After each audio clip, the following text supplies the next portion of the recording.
Well,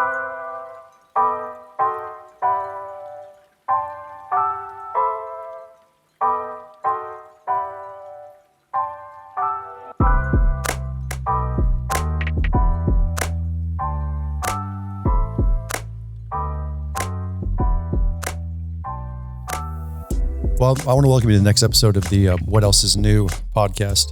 I want to, this one's a kind of a special guest for me. I've got actually this week, I have my son, Triston Graves, with me. What's up? I brought him in. This is kind of a loaded deal. He doesn't really know why he's here. It's kind of freaking him out. So, and all the guys are here that work for him or work with him. And so they all want to listen to this thing too. So Mace might have to leave the room. Yeah. So if I just look at him once, he's not looking at me now. He's looking away. So they're all going to freak him out. Yeah. But first of all, I want Triston to, this is a loaded deal. So okay. I want Triston to tell you guys what he does for Graves Golf. Give a little history of what you've done for the last couple of years for us. Okay. So you start with that.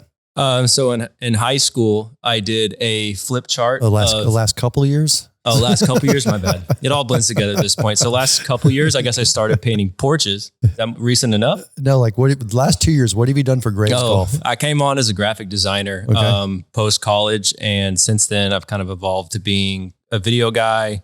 I know how to do some like very light web stuff and just whatever I can get my hands on that I can make, I prefer to do. Yeah. Okay. So all those guys are listening to this out there right now. All the guys that are listening to this, tell them what they see that you produce, you associate with, or your group's associated with. So webinars, a lot of like marketing media, any video, quick tips. I think the big thing that I started up since I've gotten here has been quick tips. Okay. I mean, you name it really. If it's a video, so on demand.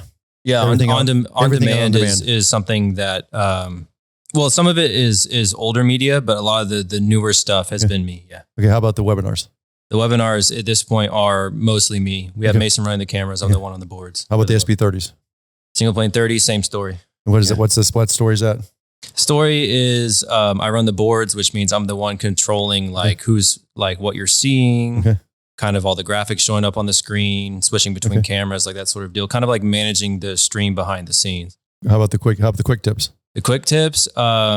Well, I was originally the one that was shooting and editing and planning all of them and doing that. But since Mason's come on, he's kind of taken over those. Okay. So what does Clayton and Mason do anyway? No, I'm teasing. Man. No, I'm teasing. There are other guys here. So as you guys see, so basically what the long story made short is Triston graduated college with a graphic design degree from Southern Nazarene University. And then he came in and our videographer at that time, Keenan, a lot of you guys knew who Keenan was actually with us for 14 years. Yeah. And Keenan had come to us and said that he was looking to go to a different route. In fact, he became the voice of our Oklahoma City baseball team, the Oklahoma City Dodgers, which is a AAA club for the Dodgers. Keenan went out and became the voice. He was actually like the mic guy. He was actually went out, which he's amazing at. It's a surprising route for him. Yeah, it was. I mean, he was amazing, but he was leaving and Triston was about to graduate in a few months. And I was like, can we hold on and Triston come in here and kind of take that position over? So he took over for Keenan. So obviously he's been around us for Todd and I forever, for our whole lives, obviously. But so he took that over and then he brought in Clayton, which was one of his good friends, his college roommate and one of his buddies for a long time. And then another guy named Mason who came in, who got work with Clayton and Triston, and they run this whole show here. But so anyway, that's what Triston's done the last couple of years with Graves Golf. But that's not what this webinar is about. So this was going to freak him out. Uh-oh. Let's hear it. So what I want to talk about is, and I've talked to a lot of our guys out there, a lot of my guys, or a lot of our guys and gals that have gone to schools in the last years know your history, because Triston was a big baseball player in college.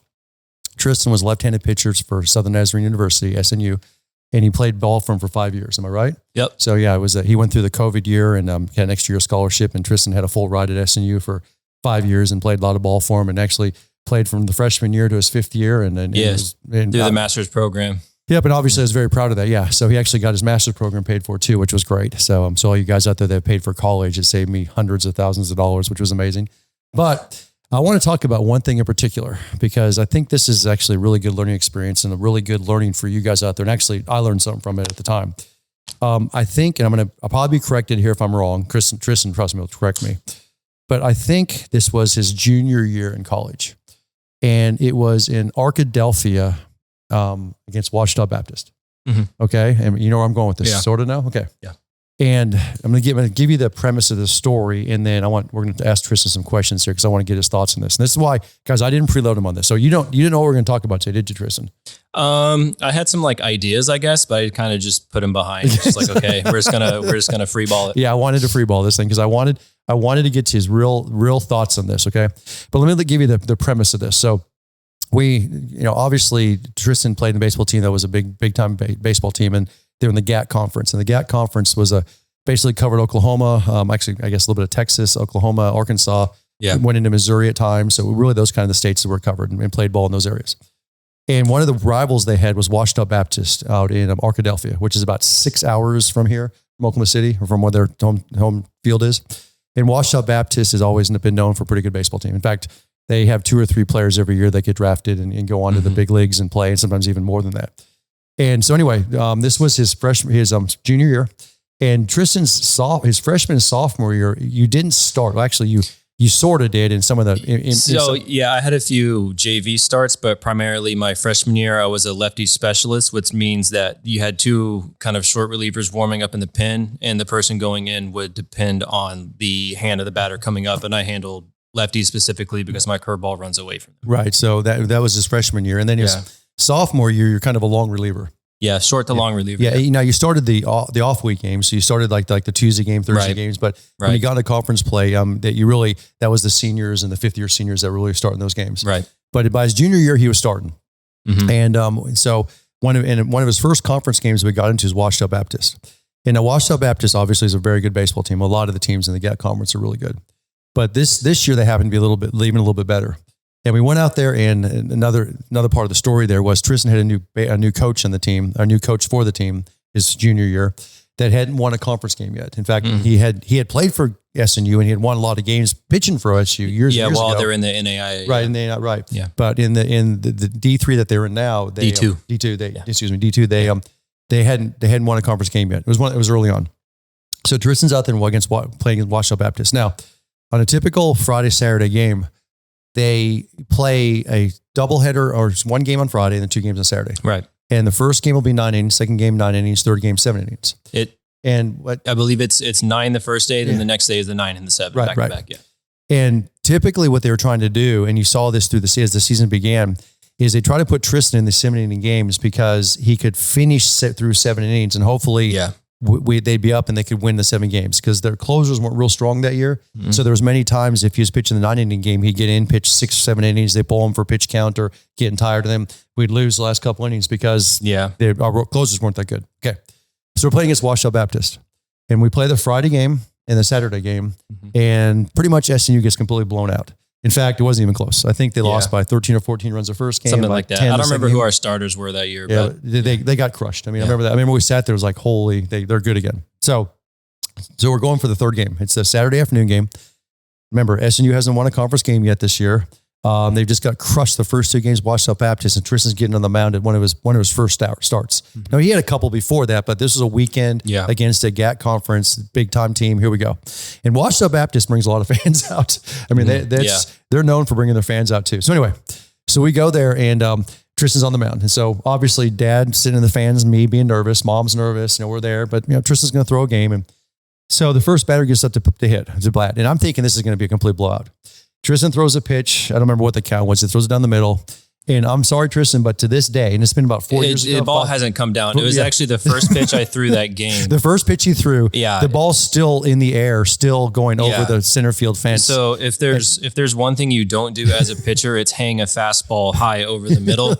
And sometimes that's just kind of how the first pitch goes. Yeah. You do your warm-ups, but it's never the same as when you actually start pitching. And I threw that first one high down the middle, and I couldn't have looked over my shoulder quick enough to keep up with it. It's been years now. It's probably been 4 years, 5 years since then. It's been a while now. Yeah. And like I said, I don't think that ball still come down. It might have left the solar system. Right now. I'm not sure.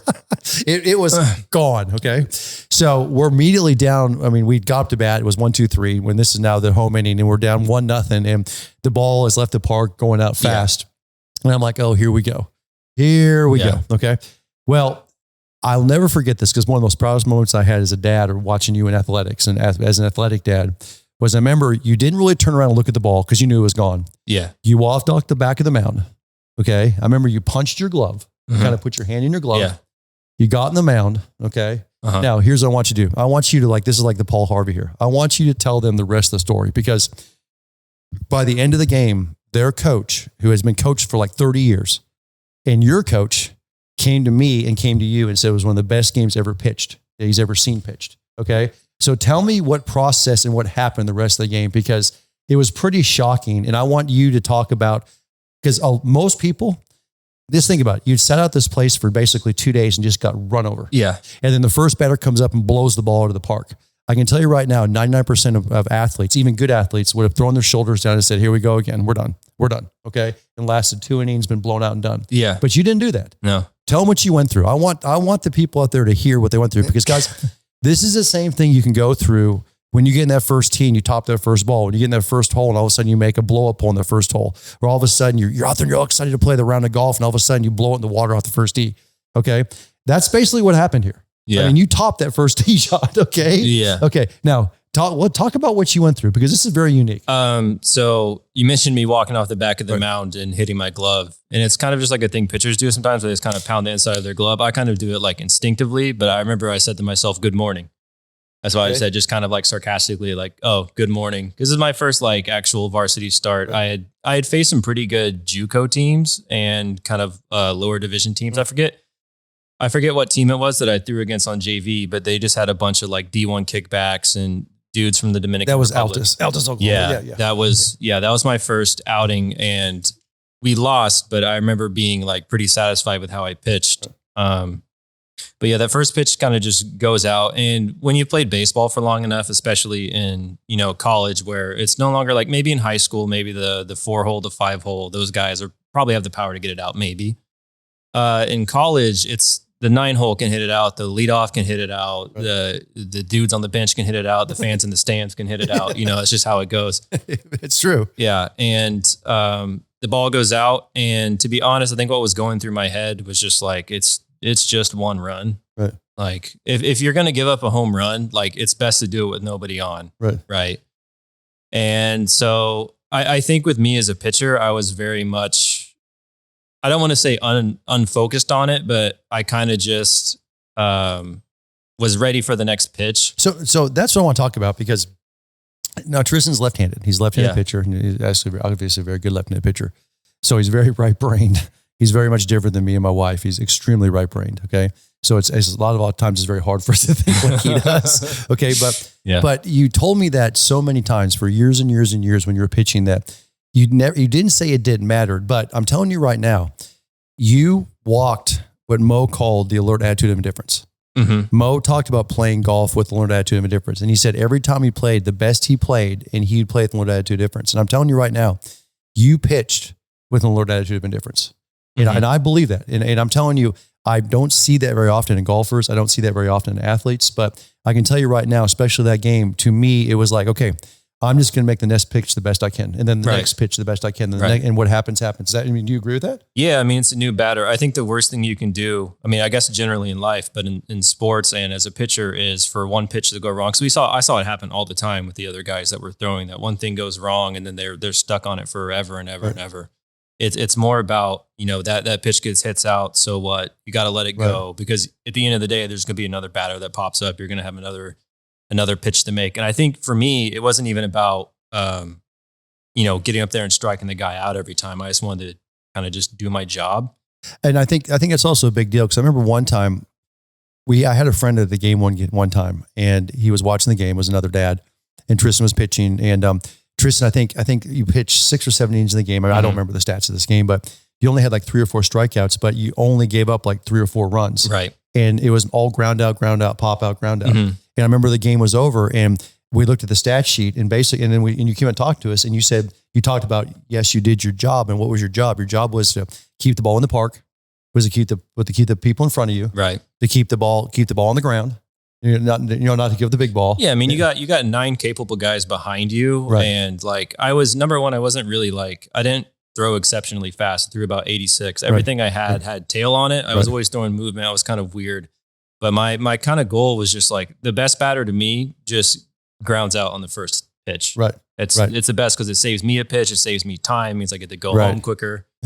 like Get to go home that sort of thing. Get off the mound faster. Yeah. Well, because I think that, so if I said right now, because that's what I want you to describe the guys out there, because this is, to me, this is like a round of golf. Remember, a round of golf is shot after shot after shot. Remember, then you can't control the next shot and you can't control the previous shot. You can only control what you're over right now. Right. But way too many golfers get tied up with what just happened or what's going to happen in the future. Like they may be playing the third hole, but they know the fourth hole is the hardest hole out there and they never made better than a bogey out there and they freak out before they ever get there. I never saw that with you out there. Okay. Because I mean, you just put yourself, you went out there and one time you said you called it a job. Yeah, I know that, but you said you just dealt with the moment. And so talk about that for a moment. Like so if I said right now, describe what being in the moment is. So this right brain guy who is a great left-handed pitcher, what did you mean by being in the moment? Being in the moment is not really worrying about like what happened before, what's going to happen after, or like anything else, thinking about if you prepared right, you just kind of just got to trust what's going on and know that you've trained correctly up until this moment to just go out there and execute. You don't really have to think. So when you say trust, okay, because that's a huge deal. Describe what you're trusting out there as a pitcher, because we'll relate this to golf. So like you said, trust. What are you trusting? I mean, I've been doing drills all week. I've been getting ready. I've been throwing flat grounds. I've been playing catch with my guys. I've been doing PFPs. There's a certain point where you got to just stop thinking about the execution because it kind of comes back around to bite you. If you're thinking about executing too much, you're going to mess it up. Right. The best people at anything do it almost subliminally. So, or we call instinctively, or what you call subconsciously. Right. So basically what you described is what we call practice B, practice A. And remember, I used to do this when we'd practice in the house, in the yard, is we go out and practice, and this is baseball. We go out there and we do drills. We do drills against the wall. We do, the towel drills. We sit there and do, we do all these drills. In fact, Tristan would hate them. So we do drill.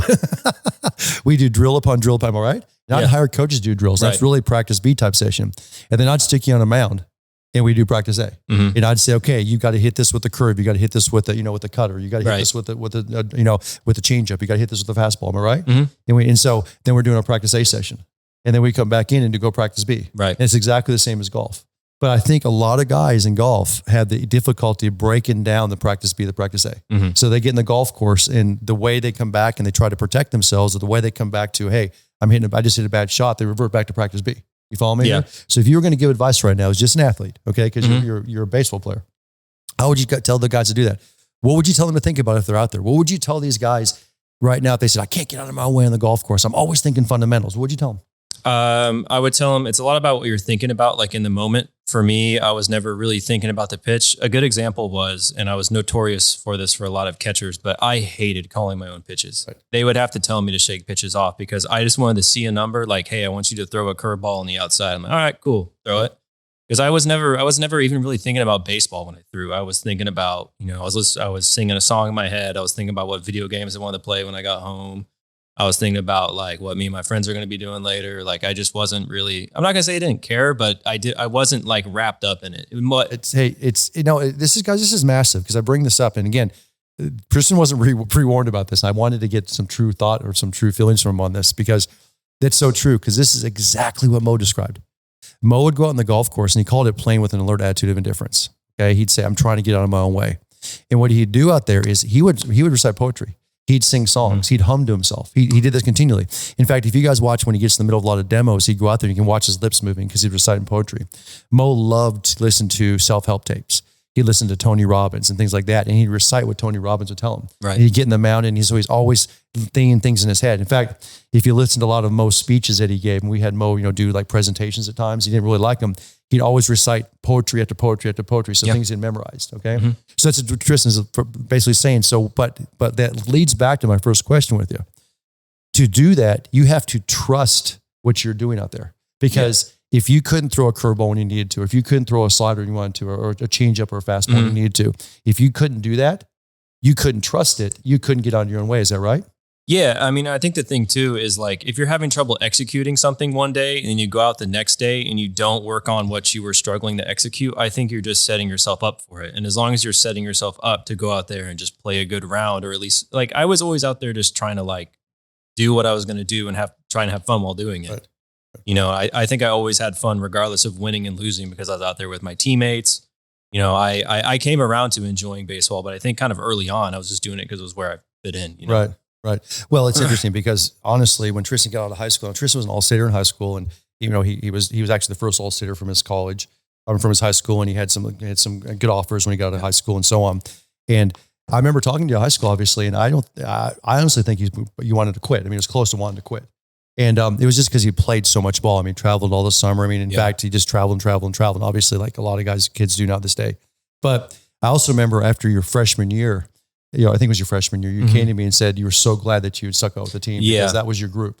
Yeah, it was. I mean, a lot of the guys I still talk to now, right? Like Hugo Kanabuchi, Christian Dent, David Gustafsson. Those are dudes from my first year that I still talk to. That was 6-7 years ago, and I'm still talking with these guys. I mean, hell, I'm going to be in the wedding of one pretty soon. Of course. Yeah. So but guys, it doesn't. Here's the deal. And we talk about this a lot, and this is why I wanted to bring Tristan up here, and I'll bring up here again in the future. But I wanted to talk about this because, I mean, obviously, that was a proud dad. The long story made short in that game is that Tristan went in that Washed Up Baptist game, and you gave up 3 hits the entire game. Yeah, there was that home run the first inning, and I think that was the only run that scored that game. Yeah, it was the final score 6-1. Yeah.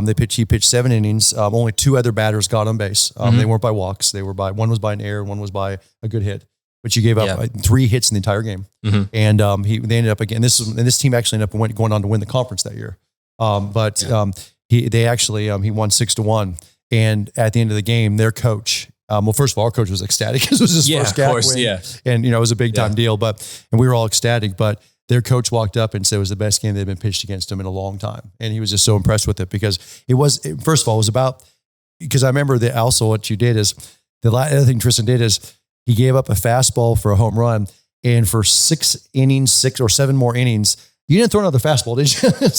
I threw some, and it's just kind of like a moment of, you kind of realize I've really got to I got to lock in for a second. Yeah, I just remember junk upon junk upon junk upon junk. It was also a windy day, so if you can get them to make bad contact, they'll get themselves out. That was kind of the plan. But I do remember that even you got into, sometimes you were going you're 0 or 3-0. And you weren't throwing the fastball in the middle. It was still a curveball to get. No, I mean, if you can't throw a curveball on 3-0, then are you really trying? You know what I mean?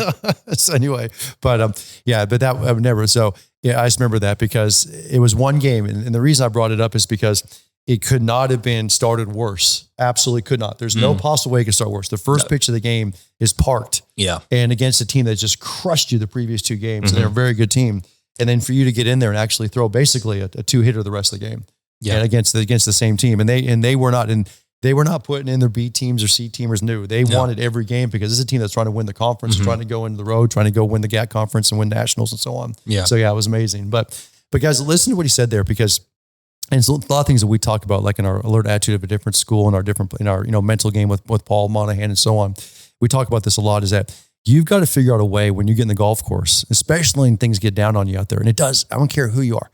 Even if you're Scotty Scheffler playing around a golf. Guys, Scotty Scheffler just won the Tour Championship and shanked a ball on the golf course. Listen to me. In front of 1 billion people, literally. He shanked a ball out of a bunker. And then what did he went on to do? He went on to birdie the next 3 holes. Now think what I just told you there. Yeah, I dare you guys to go on a golf course and shank a golf ball and then hit a good shot the next shot. Okay? Now do it in front of 1 billion people, for playing for $25 million. I mean, think about that. Well, what type of position? It's the same thing. There's no difference there. Think about it. It's the same thing as giving out that first home run out of the park. You got to figure out a place to put yourself. You got to be able to figure out a place that you can put yourself to relax. You got to figure out a way to get out of your own way. Because if you can do that and you can trust what's going on out there and you can trust you've put in the work, you can do well. I mean, guys, I cannot tell you how many times we were with Mo Norman and Mo would watch somebody we're teaching or working with. And we'd ask Mo, can you give us some advice? And Mo would say, get out of his own way, get out of your own way, get out of your own way. And the person looked at him like, I want to know about my grip and my setup, my takeaway, position 1. And he's like, get out of your own way. And he's saying, you're being too hard on yourself. You're making it too difficult on yourself. Yeah, the game, or in the case of golf, the round is not the time to be thinking. It's the time to be executing what you've been 100%. doing. And that's why we always talk about that golf, and we'll talk about this in the future again, but golf is the best players play as a reactionary sport. Right. So when you go out there, you're reacting to the conditions, you're reacting to how hard the ground is, where the pins are, what the wind's doing. There's a million things going on out there that you got to react to, which if you get out of your own way, you can.